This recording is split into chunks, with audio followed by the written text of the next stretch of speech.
हम अपनी मांगे जो सरकार ने ये हमारे पास 3 ऑर्डिनेंस जो हमारे ऊपर बिल थोपे हैं उनको वापस कराने के लिए आया हूँ।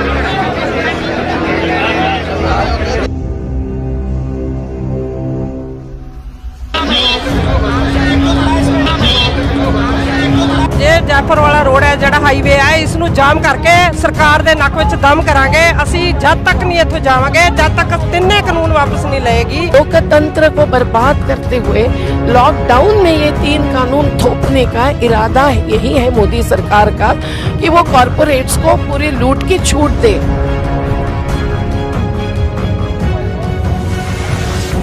ये डेरा डालो में जो ताकत है वो मंजिल तक पहुंचने की है, क्योंकि रोका है हरियाणा पुलिस ने, राजस्थान ने नहीं।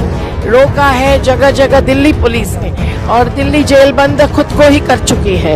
तो हम लोगों को रास्ते पर बैठे बिना रास्ता नहीं है मंजिल तक पहुंचने का। और हमारी मंजिल है वो तीनों जो किसान विरोधी, संविधान विरोधी कानून है उसको वापस लेने की। नमस्कार, आपका दवार में स्वागत है। मैं चिन्मय। आज हम रेवाड़ी बॉर्डर पे हैं। पिछले 6 महीनों से फार्मर्स प्रोटेस्ट करते आए हैं ये 3 नए फार्म लॉस का। पहले लग रहा था कि ये बॉर्डर पे ये प्रोटेस्ट ठंडा पड़ रहा है, धीमा पड़ रहा है, बस धीरे ही धीरे उन्होंने पूरा रोड जाम कर दिया। अभी पूरा दिल्ली जयपुर हाईवे ब्लॉक्ड है। आइए जानते हैं उनके गुस्से का कारण क्या है। हमारी मांग सिर्फ ये है कि जो स्वामीनाथन रिपोर्ट है वो लागू हो और ऐसा कानून बने कि जो भी एमएसपी का रेट तय हो उससे नीचे कोई भी फसल खरीदता है उस पर सजा का प्रावधान हो और किसान को जो उसका हक है वो मिल पाए। जो जितनी मेहनत करता है उतना फल नहीं मिलता किसान को। हमारी यही मांगे हैं। मैं आपको ये बताना चाहूंगा कि जैसे मंडियां हैं जो हमारी रीढ़ की हड्डी है, जहाँ पे हमें एक चीज होती है कि हम फसल बो रहे हैं और हमारी फसल वहां जाके गवर्नमेंट ने जो एमएसपी रेट तय करी है उस मंडी में हमारी वो फसल बिकेगी। और पहले से बहुत टाइम पहले उसके बाद में सरकार ने एक अपने एमएसपी पे बहुत सारी फसलें ऐसी हैं जिसके आज भी खरीद नहीं कर पा रही। हमारी तो मांग ये है कि जो एमएसपी गवर्नमेंट तय करती है उसको खरीदे। तो जो ऑर्डिनेंस ये है, जैसे आप एक चीज मान लीजिए, पहले जियो आया, उसने एक फोन की आदत डाल दी। पहले जो इंसान 1 GB डाटा यूज करता था वो 2 GB डेली डाटा यूज करने लगा दिया फ्री में देके, और उसके बाद में कितने पैसे ले रहे हैं वही हमारे साथ होना है दोबारा। मोदी सरकार ਸਾਡੇ ਅਸੀਂ खेती भी करते हैं, ਅਸੀਂ मुलाजम भी हैं, पर ਅਸੀਂ किसानों के नाल है, किसानों के हित में गल करांगे। और रात को यहीं पे रहेंगे आप? यहीं पर रहेंगे जितने दिन कानून ये काले कानून रद्द नहीं होते, अभी उरे ही रहेंगे, यहीं धरती पर ही रहेंगे, सड़क पर रोड जाम करके रखेंगे। असी आंगनवाड़ी मुलाजम यूनियन C2 वालों आए हैं, पर ਅਸੀਂ ਕਿਸਾਨਾਂ ਦੀਆਂ ਧੀਆਂ ਹੈ, ਕਿਸਾਨਾਂ ਦੀਆਂ ਨੂੰਹਾਂ ਹੈ। ਕਿਸਾਨੀ ਨੂੰ ਬਚਾਉਣ ਵਾਸਤੇ, ਪੂਰੇ ਦੇਸ਼ ਨੂੰ ਬਚਾਉਣ ਵਾਸਤੇ, ਸਾਡੇ ਲੋਕਤੰਤਰ ਨੂੰ ਬਚਾਉਣ ਵਾਸਤੇ ਅੱਜ ਅਸੀਂ ਇੱਥੇ ਬਾਰਡਰ ਪਰ, ਰਾਜਸਥਾਨ ਬਾਰਡਰ ਪਰ ਪਹੁੰਚੇ ਹਾਂ। ਜਿੰਨਾ ਚਿਰ ਮੋਦੀ ਇਹ ਕਾਨੂੰਨ ਤਿੰਨੇ ਵਾਪਸ ਨਹੀਂ ਲੈਂਦਾ ਅਸੀਂ ਇੱਥੋਂ ਨਹੀਂ ਜਾਵਾਂਗੇ, ਕਦਾਹਿਤ नहीं जावांगे। जिस प्रकार से पेप्सिको ने गुजरात के किसानों को पिछली साल फंसाया था, आलू उत्पादकों को, उस प्रकार से किसानों को फंसा कर छीनने की पूरी तैयारी है। उन्होंने अभी ही कुछ 1000 एकड़ जमीन अडानी ने अलग अलग राज्यों में लेके गोडाउन्स बनाना शुरू किया है।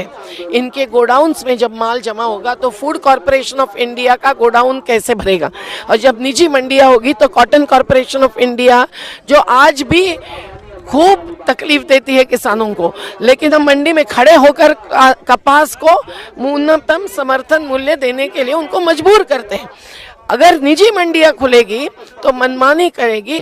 इन कानूनों में जो छोटे छोटे संशोधन उन्होंने सुझाए हैं वो संशोधन ही बताते हैं कि किस प्रकार से इन कानूनों में विकृतियां भरी पड़ी है, और इन कानूनों से ये बताते हैं कि और कौन कौन से मुद्दों पर ये पूंजी निवेश लाने वाले हैं।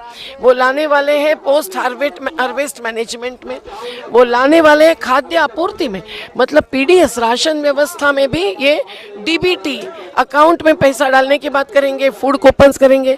इससे कभी भी गरीबों के चूल्हे नहीं जल सकते हैं।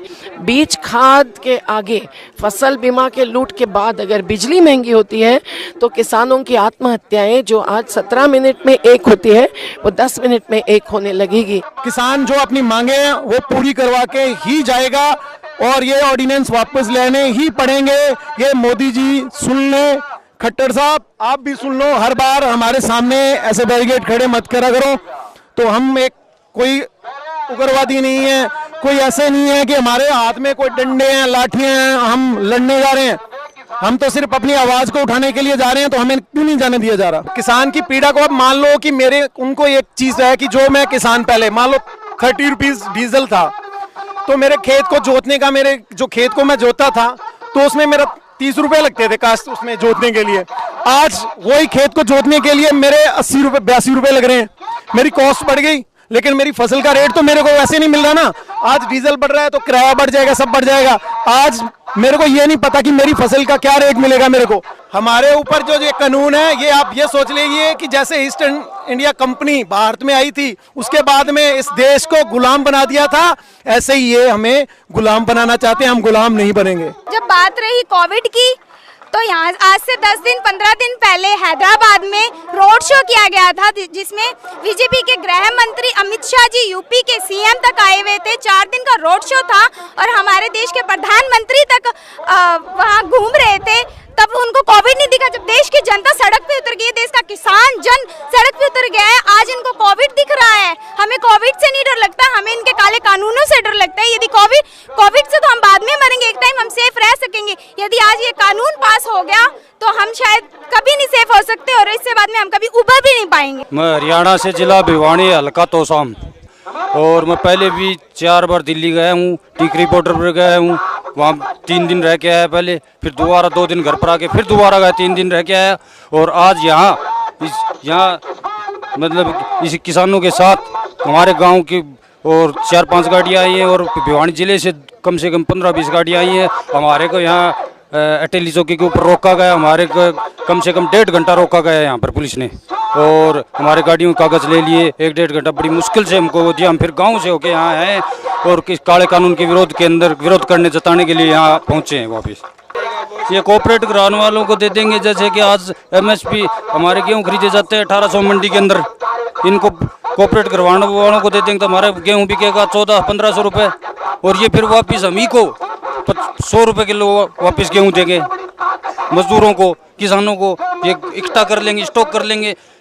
वेयर हाउस बना रहे हैं, पंजाब में बना लिए, हरियाणा में बनाना शुरू कर दिया। ऐसे वेयर हाउस बना के जो सब्जियां हुई, अनाज हुआ, दलहन का अनाज हुआ, ये सब इकट्ठा करके हम कोई 10 गुना रेट के महंगा अनाज वापस देंगे। तो ये कोऑपरेट कराना होगा, इसलिए मैं यहाँ किसानों के लिए आया हूँ।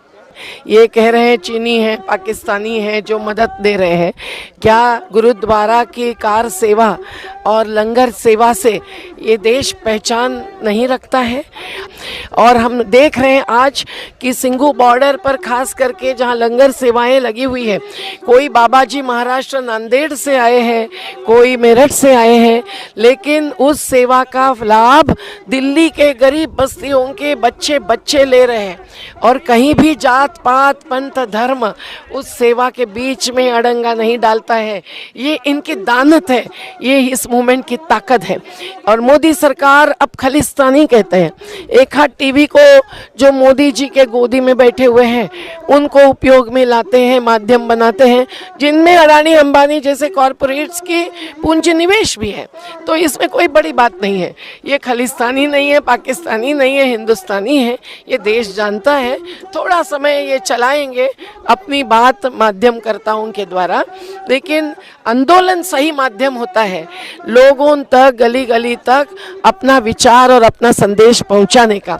तो आंदोलन तो अभी खुले में रास्ते पर है, वो आरोप नहीं लगाएंगे तो और क्या करेंगे। मुद्दों पर जब जवाब नहीं होते हैं, आंदोलन की ताकत जब लाजवाब होती है, तब आरोपों का आधार हर सत्ताधीश लेता है।